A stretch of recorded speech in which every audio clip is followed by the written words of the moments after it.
Сен эмне Турцияга кирип кетип калсаң эле менин видеомду көрүп алат экен аяктан, иә? Бүт көрсөт, колго түшөсүң. Абдрахманова Фируза. Сен Бишкекте жүргөндө Урсландан 250 000 сом алсың, якобы тиги Ош шаарынан барып хурма алып келип берем деп.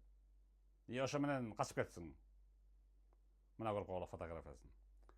Абдрахманова Фируза. Өзү Кошкордон болот. Мен сүйлөп турар замат под криминальный музыка чыгат фотографиясы. А сен Фируза, кежиребей туруп 250 000 сомду Урсланга артты көстөп алып келип кой, уктуңбу? Турция эмес анын ары жердин 7 катарына түшүп кетсең да менин видеомду көрсөт баары. Уктуңбу? Тез алып келиң давай. Мына көрүп койгула фотографиясын.